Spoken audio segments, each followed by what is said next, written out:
All right, good afternoon and welcome to Market Domination. I'm Myles Udland, live from our New York City headquarters. Stocks on pace for another record close in what's been an overall quiet trading day as the U.S. government shutdown rounds out its second day.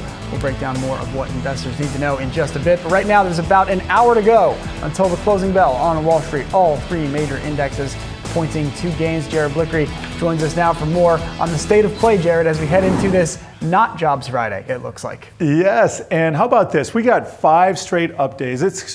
Well, I should say that's what we're on track for right now, but let's take a look at the Dow, up about 0.25%. Haven't seen huge gains every day. They've just been consistent, and the old sell Rosh Hashanah, buy Yom Kippur, that has not worked. The end of September seasonality bucked it, and we have seen a lot of strength since then. So here's the Dow, up 1.32% over these 5 days here, up 111 points today. And let's drill down to the intraday price action, where we can see the NASDAQ composite also set for a record in the green mostly all day. And the S&P 500, kind of a mixed day, but holding on to gains of about 12 basis points. That would be another record. And I like to look at the small caps as well. The Russell 2000 up to the highs of the day, just about up about 0.5%.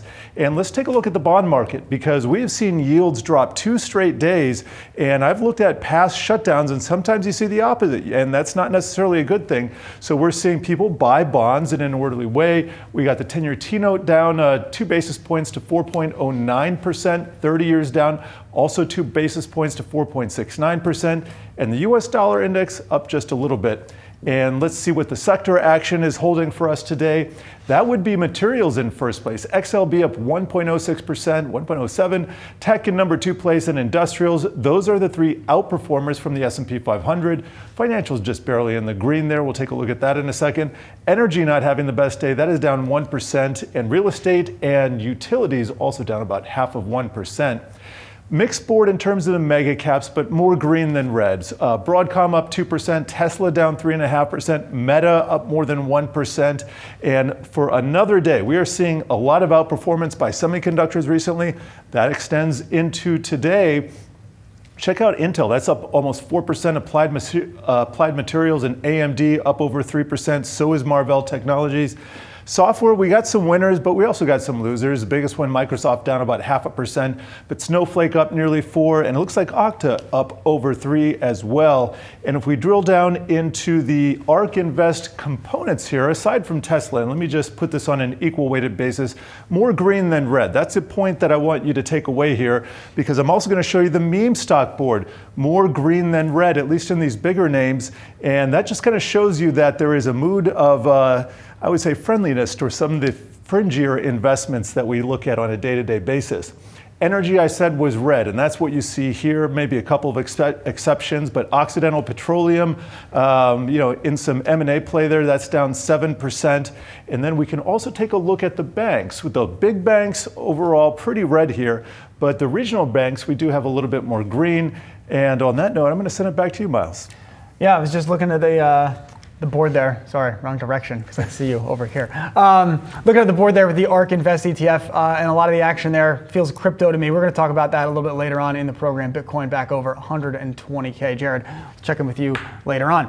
All right, well, the government shutdown continues. Investors will not be seeing September jobs data from the BLS tomorrow morning, but there is still plenty to discuss around the economic outlook, the state of labor market, and what could be next for the Fed. Joining me now to discuss is Adam Johnson. He's portfolio manager for the Bullseye American Ingenuity Fund, and Shelley Antonevich, chief economist at the Investment Company Institute. Thank you both for stopping by on this Thursday. So Shelley, let's just start with you and your view on the state of play for the U.S. economy, knowing we're not going to get those jobs numbers tomorrow, but how you're thinking about maybe the private market data that we saw over the last few days, and if this lack of data, in your view, is going to change anything for the Fed with less than 4 weeks to go for that next meeting.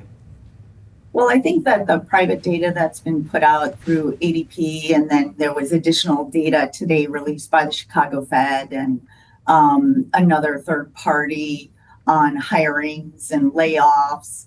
And I think that what they're showing is consistent. It's a slowing labor market. Hiring is way down. While I know that the Gallagher data showed that layoffs were at an all-time high. That really didn't come through in the Chicago Fed data. And we are seeing in the employment data that's been published to date by BLS that it is hiring, but very slow hiring, very muted hiring. So it is a weak labor market, certainly not where the Fed wants it to be. And I think that at the end of October, if they've not seen those BLS numbers by then, they will continue on the easing path for 25 basis point cut. And in fact, the market, if you look at the market, they're already pricing in another 25 basis point cut in December. Yeah, I'm not sure that Powell and company were anticipating a government shutdown, but that no risk-free language that he kind of unveiled, I think, makes that decision in October pretty easy. As you mentioned, markets pretty much on board with that 97%, I think is the last odds I saw on that. Adam, I wanted to talk with you about something that Jared mentioned, which was what's happening in the bond market. And really, I would get the calmness, maybe we could say, or the way that bonds have taken these developments in stride, and what that says to you about the setup here on a macro level. And we'll talk about some of the other areas of the market you like later on. Yeah, well, message of the market. I mean, clearly the bond market is not worried right now about risk in general, and there are a couple of ways we can measure that. Number one, just look at where yields are in general. They are way down from where they have been. They're not in the danger zone. The 30-year is well below 5%, and that's the one that I think most of the pros watch, because the Fed can control the near term, the 2-year, and to a certain extent the 10-year, but they can't control the 30. And if the 30 stays under 5, it tells me that the bond traders and the bond market in general is not worried about inflation long term. That's a good thing. The other thing that I watch, the other indicator, is the spread between treasuries, the risk-free rate, and corporate bonds. And incredibly, that bond spread right now is somewhere around 75, 80 basis points. I mean, the all-time low was 72. So two very important indicators, messages from the bond market, if you will, that risk is not a concern. Does that mean we're smiling past the graveyard? No, I don't think it does, because as I think you know, Myles, I'm very bullish right now. I'm fully invested. I think there is a lot more to like than to fear. So I think actually the bond market's got it right. And then, Shelley, thinking about, we did start the fourth quarter. It's time to talk about 2026, where you see things headed in the economy next year. I think there's some sense that maybe we would begin to start to see the idea that there was a lull in late Q2, maybe Q3 this year, but that there's grounds to make the case for reacceleration next year. How do you see things as you start to tee up the outlook for first half of 26 and a year from now? Well, for me, the outlook for 2026 looks a bit clouded right now. I mean, we do have the government shutdown. Everybody is expecting it to be short-lived. But I think the wild card there is how much spending will be done by the workers and the potential for sort of permanent layoffs or permanent firings. So you would have all of these people coming into the labor force unexpectedly and looking for jobs, and they are not going to be spending. And much of the growth in GDP that we saw last year was consumer spending. But even without sort of that wild card of, potentially thousands of federal workers looking for new jobs in the new year, what we saw is a weakening in September of consumers. Consumers are getting more worried, and particularly there's a bifurcation of consumers. Consumers with low stock holdings, they're not very optimistic about the future. They're not optimistic about their financial sort of situation a year from now. They're going to likely cut back on their discretionary spending. Families with, relatively high stock holdings, they're feeling more confident. So I think that their continued spending is definitely going to depend upon what happens in the stock market over the next year.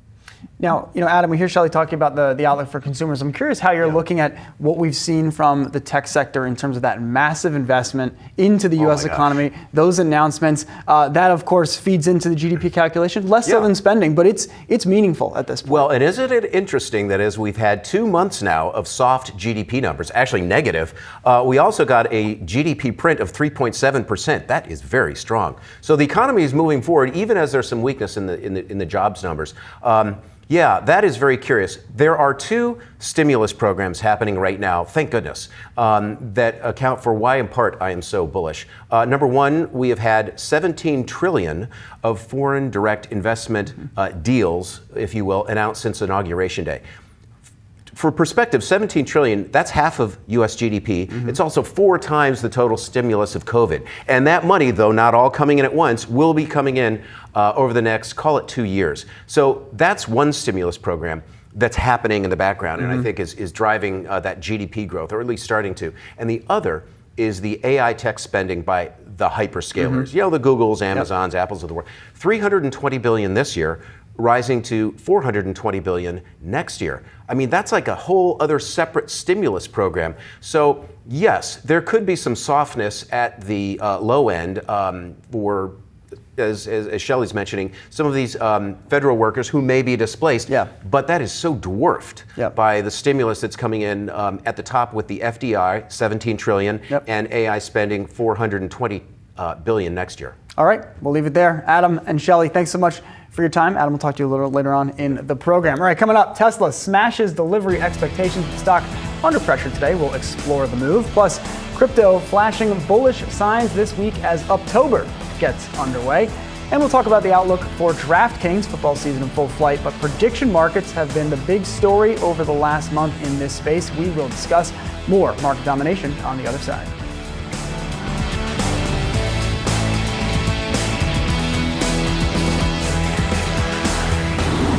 All right, Tesla on Thursday reported third quarter deliveries that set a record for the company, with the EV maker delivering just over 497,000 cars in the quarter. Shares down about 4% in late afternoon trade on Thursday, but coming off a 30% rally in September as the stock wiped out its 2025 losses. Joining us now to discuss the outlook for Tesla is George Yanarikis, Managing Director at Canaccord Genuity. George, thanks so much for stopping by. Love to see a good Michael Scott reference at the top of your note today. I'm curious how you thought about those delivery numbers and how it really sets up the company into a year where I think you're looking for them to inflect back to growth on the vehicle side of the business.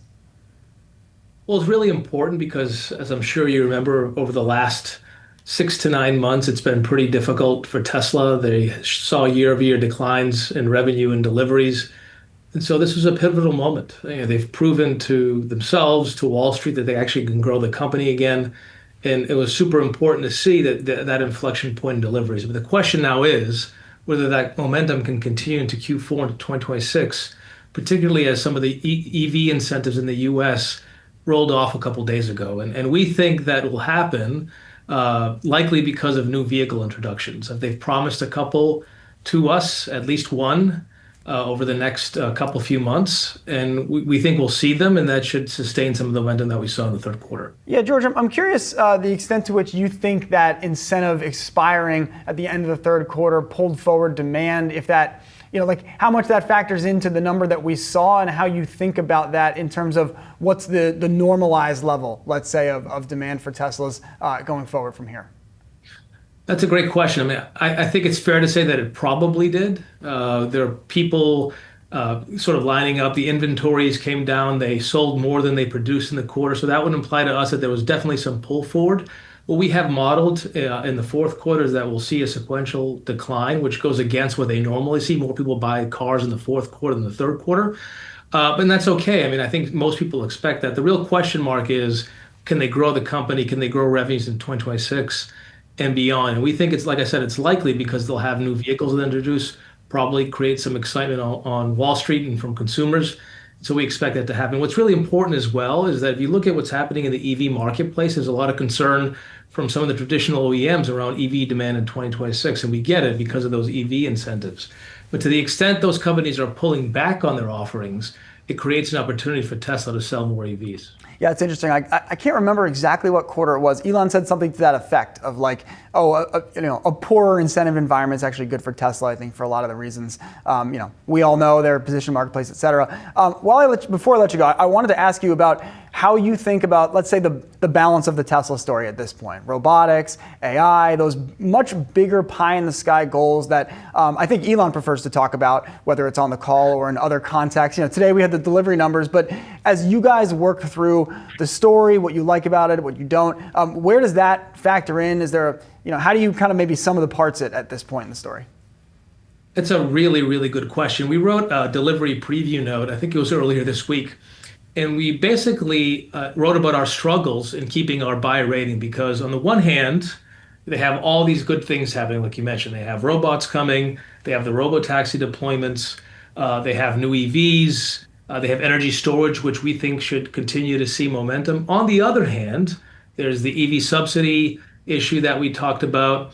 And there's the earnings power. Look, lots of people do different things to get to the valuation, the right valuation for Tesla. We consider ourselves sort of meat and potato analysts. We just like to look at the earnings, particularly how they relate relative to the rest of the Mag 7. And we looked out to 2028, looked at our earnings power, which is a tad below $12. We applied a pretty healthy multiple to it, given the fact that they should grow significantly beyond that year. But it's tough. You have to really look forward to justify the valuation. And for us, we try to look to 2020 earnings power to sort of justify our Tesla stock target and to think about the story. But even if you look beyond that, you start to think about robots and more robo-taxis. But that's a far way ahead. So we sort of try to ground ourselves in some sort of earnings multiple in a couple of years' time. All right, a couple weeks, we'll get an update on the third quarter from Tesla. George, always appreciate the time. Thank you for having me.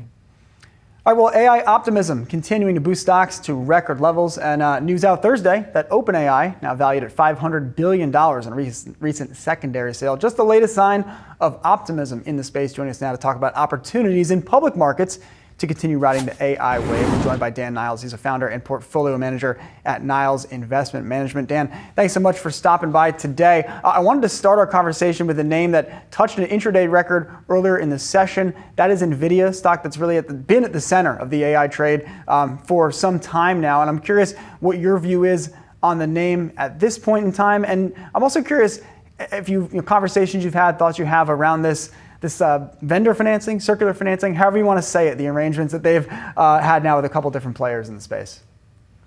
Well, I think you touched on the main issue. So if you think about the short term, we're very bullish on NVIDIA. And the reason is that you don't have any China in the models. And I think you're going to get a license from the US government, given NVIDIA invested in Intel recently, to ship to China coming up very soon in terms of the Blackwell chips.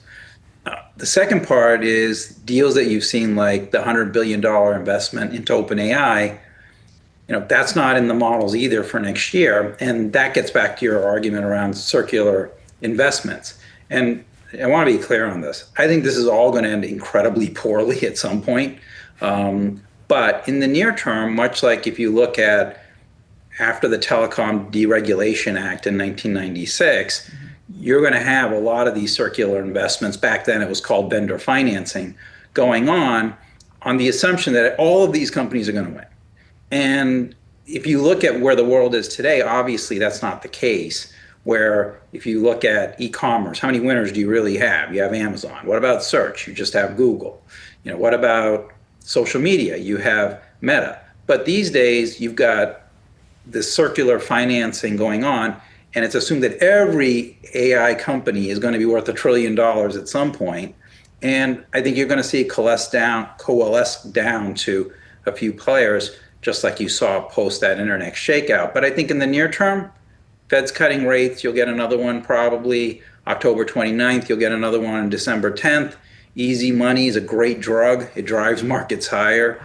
And right now, I think with NVIDIA, you're going to see the pressure on the stock being to the upside. And then I think, sometime late or mid 2026, that's when a lot of this stuff's going to catch up to you when you're on the other side of a lot of these rate cuts. Yeah, stock's just about doubled, I think, from those April lows. A name you mentioned there is Amazon, which has been a laggard this year. It obviously has a lot of ambitions within that AI context. What's your view on that story now? And is there scope, I guess, in your view, for them to catch up to, both technologically and in stock performance, what some of its rivals have enjoyed this year?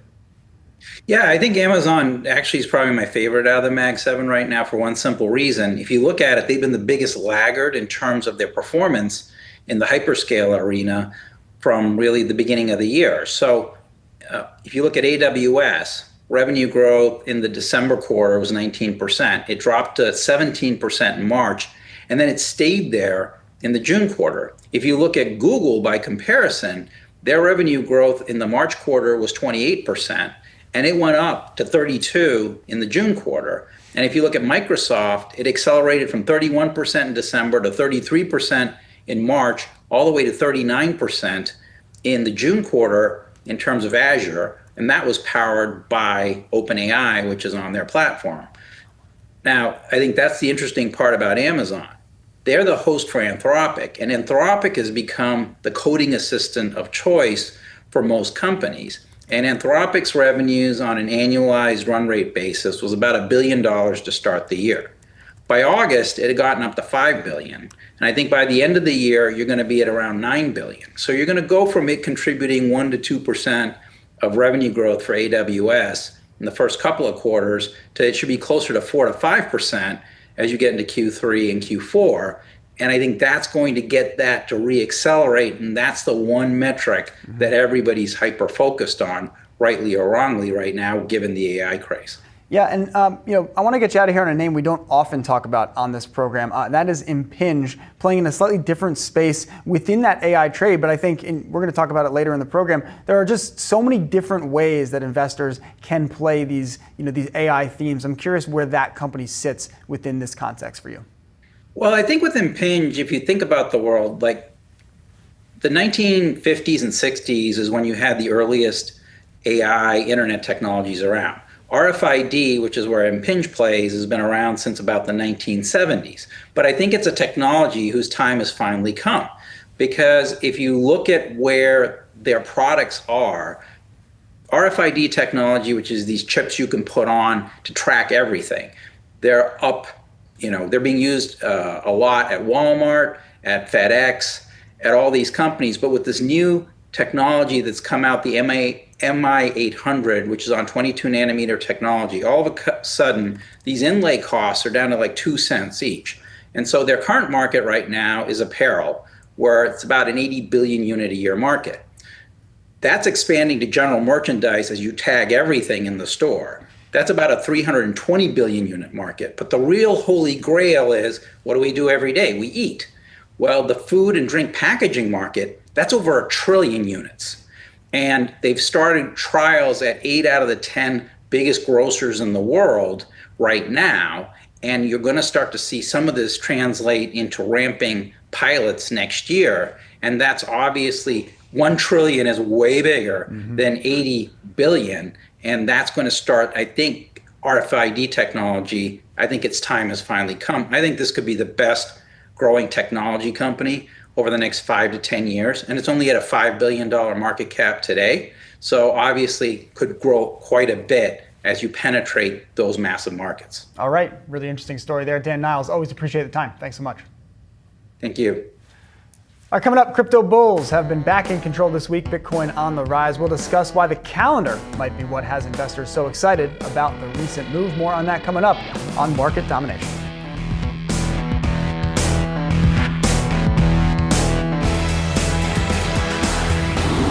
All right, Bitcoin peaking back above $120,000 on Thursday, and there may be more gas in the tank. October is traditionally a strong month for the cryptocurrency. Ines Ferré joins us now to discuss what has the crypto bulls back in control. Ines.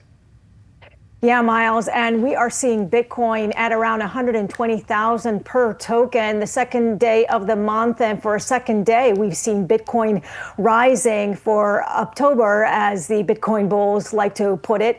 You have a tailwind as far as liquidity is concerned. You had a headwind back in September with that, and now it's a tailwind, and you've got another tailwind happening, and that's a stablecoin issuance that's been accelerating over the last several months. And that bodes well for the entire ecosystem of crypto, because you've got these stable coins that are running on blockchains like Ethereum, like Solana.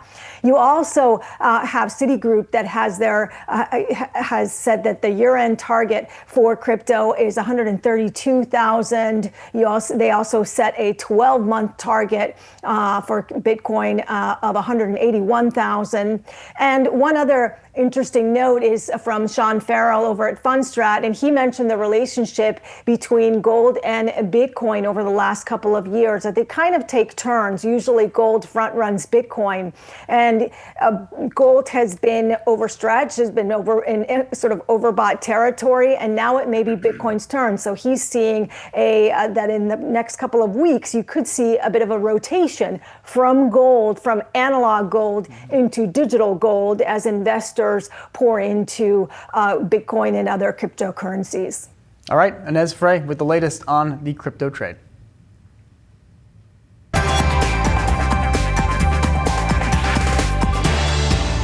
All right, time now for some of today's trending tickers. Bullseye's Adam Johnson back at the desk to talk through a couple names catching your eye. Adam, let's start with DraftKings, what you're seeing there. Story for you on a name that's down about 25% in the last month. Back up the truck is the punchline. And I don't mean to be flippant by saying that.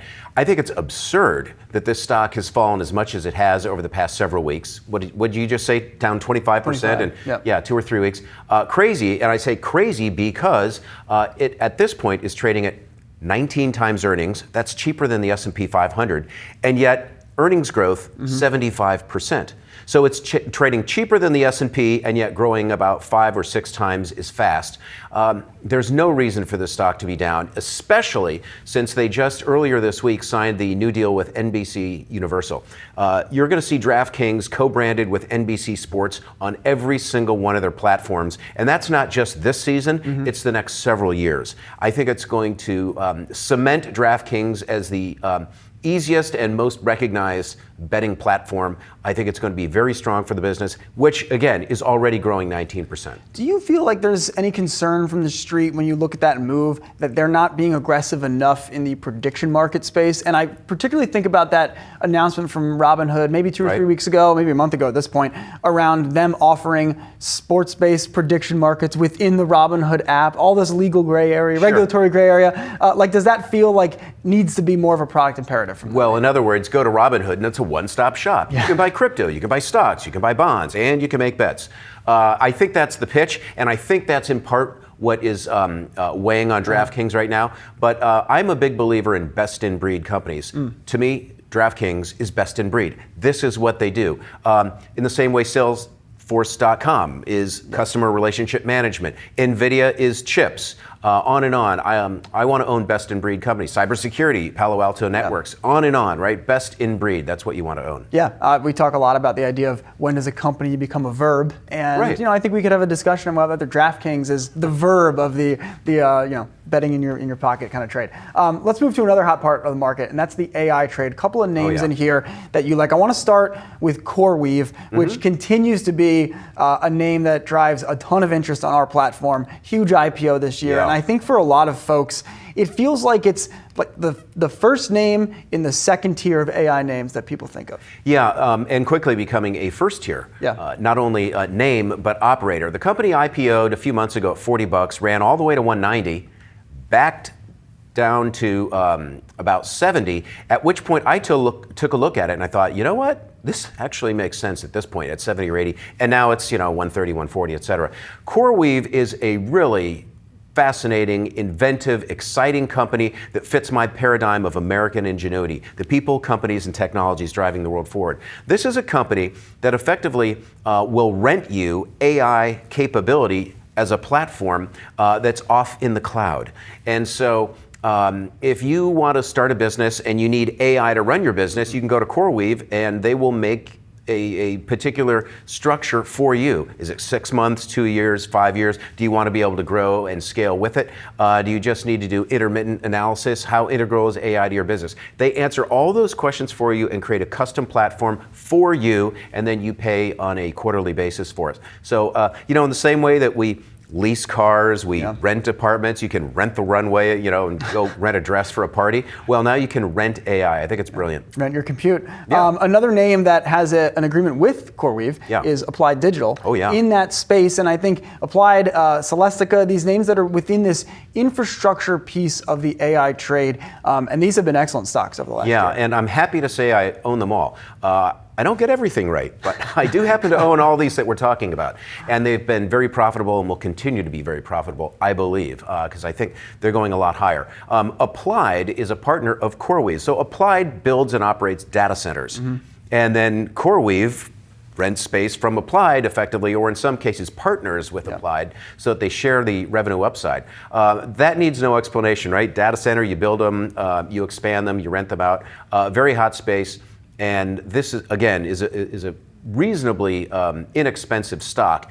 It has almost tripled in the past 6 weeks, and that may scare some people, but they are effectively going to quadruple capacity over the next 2 years. That's why it's going up so much. And so I'm very comfortable owning Applied.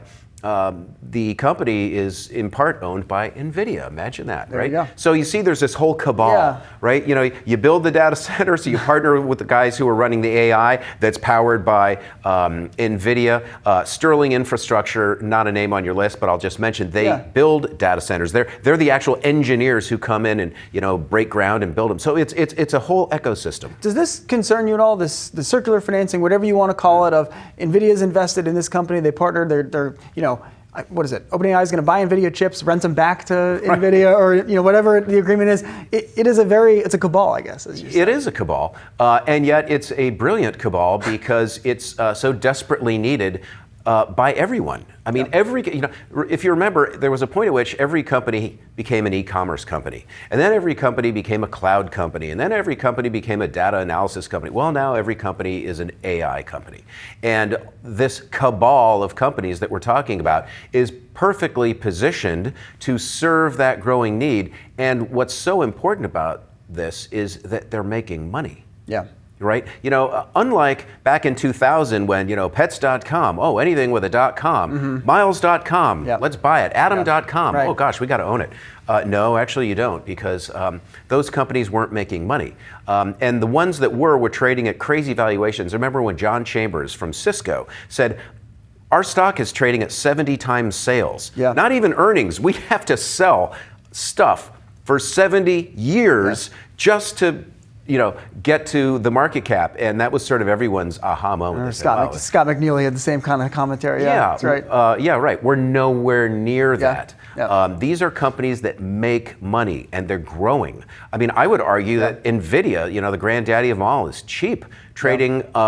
It was at one point trading under 30 times earnings with 50 to 75% growth. Yep.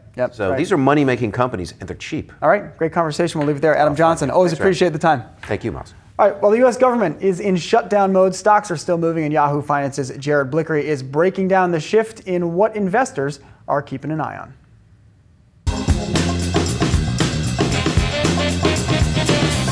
Government data just went dark, but money never sleeps, as they say. In today's Stocks in Translation, we're going to show you the playbook that keeps traders moving when the big jobs and inflation reports are on ice.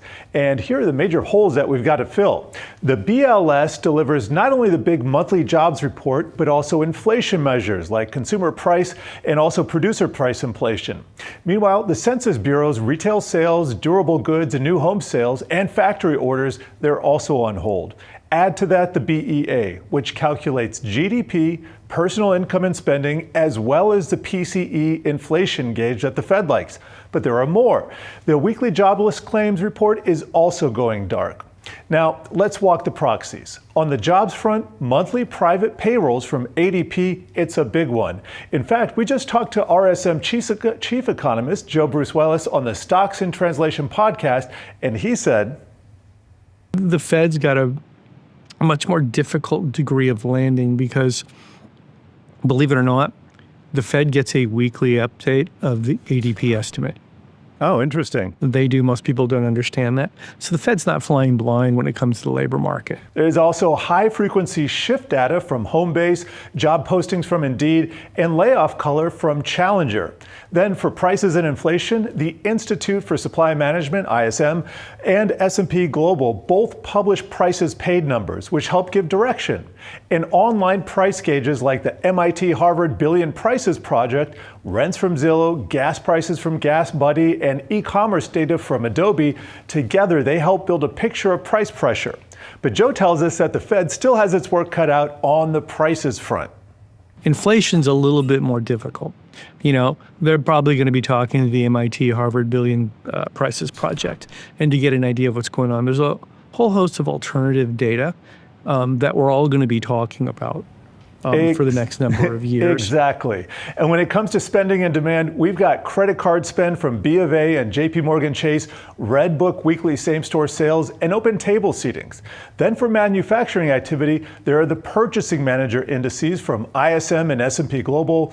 And for shipping and logistics, we have the Cass Freight Index, reports from the Port of LA, Long Beach, not to mention TSA checkpoints. These are your week-to-week thermometers. But we also have market-based data that you can find through the tickers on the Yahoo Finance site, as well as the app. And for big indices, you can measure the S&P 500, the SOX, which is the Philly Semiconductor Index, the Dow Transports, as well as the NASDAQ Bank Index. Then for interest rates, we've got them across the yield curve, from the 13-week T-bill rate to the 30-year T-bond yield.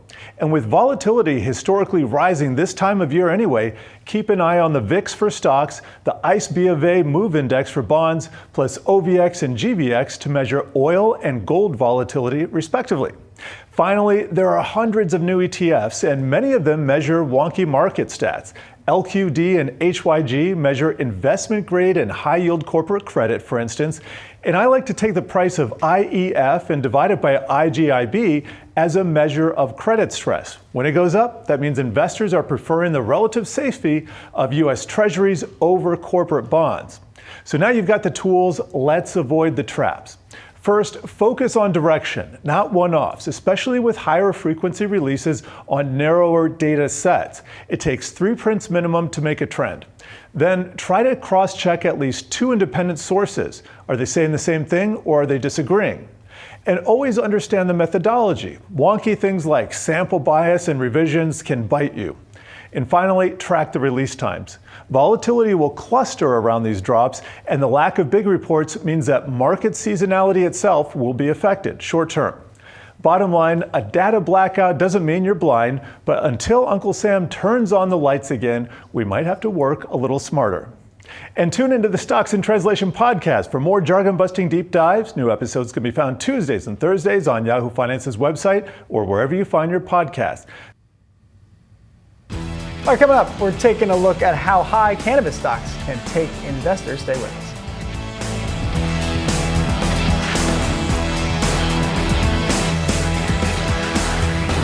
All right, cannabis stocks have been on a tear in recent months, rallying as industry-friendly headlines continue to roll out of Washington, D.C. Yahoo Finance's Market Catalysts, breaking down how to play the industry with Dan Aarons. He's portfolio manager of the Advisor Shares Pure U.S. Cannabis ETF.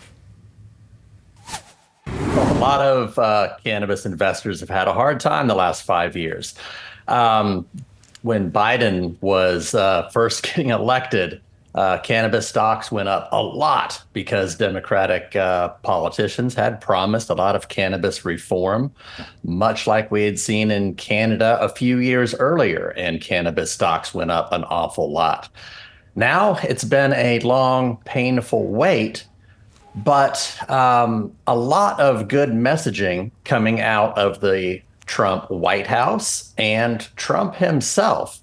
We're hearing a lot of good things that they are finally going to follow through with a rescheduling. Right now, cannabis is called a Schedule I drug in the United States on the DEA list, and they're talking about officially rescheduling it to Schedule III, and that would be a move between the HHS and the DEA.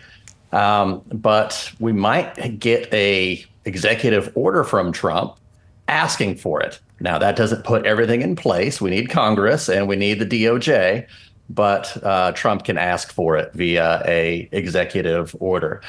A lot of messaging that it seems like they can't really turn back on now, but many investors are still cautious after they have been burned so many times in the last 4 years with politicians rather empty promises. Yeah, and I remember 2018, 2019 being at Yahoo Finance, and that's all we talked about was cannabis stocks. And then we saw this steady years-long decline. I mean, you attribute it a lot to the lack of reform. How much do these names rely on that? I mean, are there other reasons to be invested in cannabis stocks?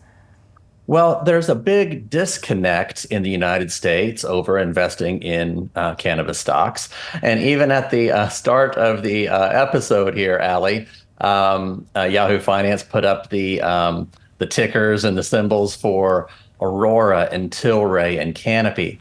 And those are all Canadian companies. They cannot have any THC cannabis business on the south side of the border. They have to keep that business in Canada, yet they are able to list on major exchanges in the United States like the NASDAQ or the NYSE. So our fund, ticker symbol MSOS, specializes in U.S. multi-state operators. Now, these companies are doing billions of business in the United States in states where they have medical cannabis dispensaries, or almost half the states in the United States now have adult use. But they're operating contrary to federal law officially. They have state approvals, and they are unable to list on the major exchanges in the United States. They are unable to do banking or custody with the major wirehouses and federal banks. They trade OTC in the United States. Now, our fund is the largest cannabis fund in the world, and it's a vehicle that's listed on the New York Stock Exchange. It is a place where people can get all those U.S. companies in one trade, and it's available through an awful lot of brokerages, but still not all, because of this crazy U.S. federal law disconnect that we need to get this rescheduling.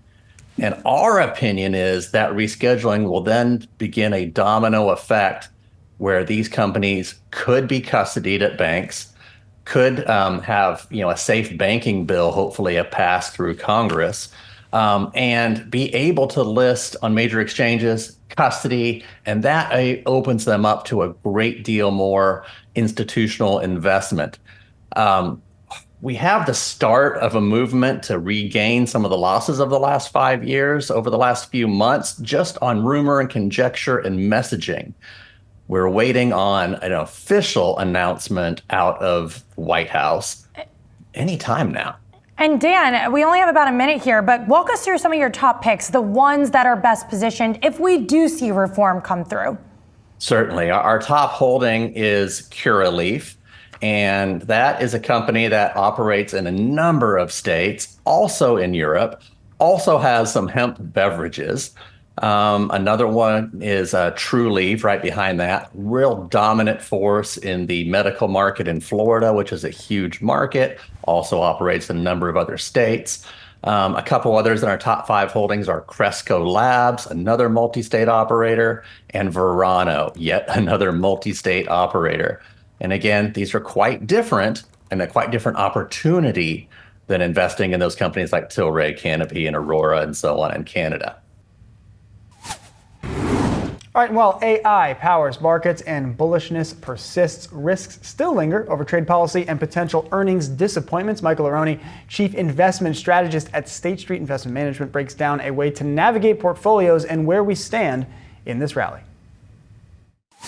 I think there's still more room to run, Allie. I think the foundation for this bull market remains solid. I think trade is getting a bit clearer. I know it may not always seem like that, but now we're adding both stimulus, both from the One Big Beautiful Bill Act and monetary policy stimulus. And oh, by the way, earnings are growing by double digits and profit margins remain high. And the U.S. has never entered a recession when earnings growth has been rising year over year. So there's a lot to be happy about. The AI spending, a big tax refund next season. Of course, the U.S. is hosting the World Cup. So all this is fueling the optimism and the bullishness from my perspective. So I do think this rally has legs, but of course, there are some risks. I have to ask this question, and I feel like a broken record, but it is the number one question on investors' minds right now, bubble risks. You were talking about some of those stretched valuations. Are you at all concerned that there's too much frothiness entering the fourth quarter? Overall, I don't think we're in any type of bubble territory. This isn't the technology, media, telecom bubble of the early 2000s. These companies are incredibly profitable. When I look at the S&P 500 in aggregate, and of course this is influenced dramatically by the Mag 7 in the tech sector, companies have a return on equity of north of 20%, free cash flow margins north of 10%, and they return more than 70 cents of every dollar earned through either dividends or net buybacks. These are incredibly profitable companies with healthy balance sheets that are generating a tremendous amount of free cash flow. That's a big departure from bubble-like conditions that existed earlier this century. So as long as that continues, I'm not sure we're in bubble territory. These companies demand a premium. The question is how big or how much should that premium be? So how can investors play that, be exposed to AI without being too far into some of those more frothier corners? And I know you expressed a barbell strategy of sorts. So what does that look like in practice?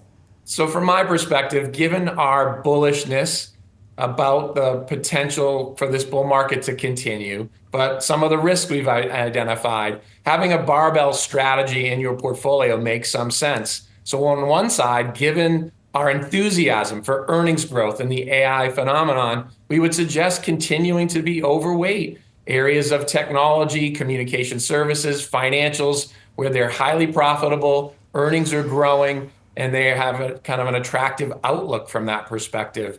But in order to offset some of those risks, we think there is a potential for both interest rates and inflation to remain a bit more volatile and higher than the market expects. And so that proves problematic for those bond portfolio allocations. So we think having a diversified portfolio of real assets, infrastructure, real estate, commodities, natural resources, and precious metals, including gold, help to manage or offset some of those risks. So that's the second part of that barbell. All right, we're wrapping up today's market domination, but don't go anywhere. We've got you covered with all the action following the closing bell. Stay tuned for Market Domination Overtime.